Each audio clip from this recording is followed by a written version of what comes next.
FASTag యూజర్లకు national highways authority of India తాజాగా పలు కీలక సూచనలు చేసింది. ప్రస్తుతం పేటీఎం ఫాస్టాగ్ వాడుతున్న వారంతా కొత్త ఫాస్టాగ్ తీసుకోవాలని కోరింది.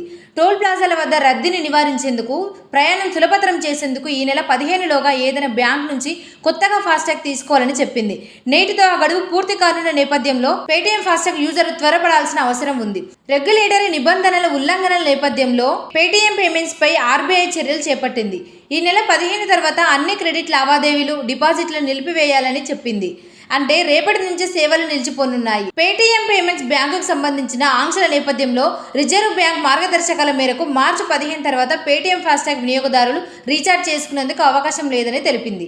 గడువు తర్వాత కూడా వినియోగదారులు టోల్ చెల్లించడానికి ఇప్పటికే ఉన్న బ్యాలెన్స్ ను వినియోగించుకోవచ్చని పేర్కొంది. ఇప్పటికే అధీకృత బ్యాంకుల జాబితాను విడుదల చేసింది. ఇందులో Airtel payments bank, Allahabad bank, AU small finance bank, Axis bank limited, Bandhan bank, bank of Baroda, bank of Maharashtra, Canara bank, central bank of India, city union bank limited, Cosmos bank, Dombivli Nagari Sahakari bank, Equitas small finance bank, federal bank, Fino payments bank, HDFC bank, ICICI bank, IDBI bank, IDFC first bank, Indian bank, Indian overseas bank, Indian in bank, Jammu and Kashmir bank, Karnataka bank, Karur Vysya bank, Kotak Mahindra bank, liquid technology private limited, Nagpur cooperative bank limited, Punjab Maharashtra bank, Punjab national bank, Saraswat bank, south Indian bank, state bank of India, syndicate bank, Jalgaon peoples coop bank, Thrissur district coop bank, UCO bank, union bank of India, ఎస్ బ్యాంకులు ఉన్నాయి.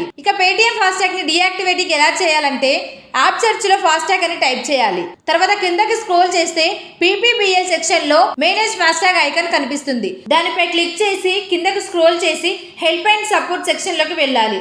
అందులో need help పై click చేస్తే chat page open అవుతుంది. అందులో I want to close Paytm FASTag option పై click చేసి సూచనలు అనుసరించి డీయాక్టివేటింగ్ చేయొచ్చు. మరో పద్ధతిలో పేటీఎం కస్టమర్ కేర్ కు ఫోన్ చేసి మొబైల్ నెంబర్, వాహన రిజిస్ట్రేషన్ నెంబర్ లేదా ఫాస్టాగ్ ఐడి నమోదు చేయాలి. సబ్స్క్రైబ్ చేయండి. Please do subscribe to. Please like, share and subscribe to top Telugu TV. Top Telugu TV. Top Telugu TV.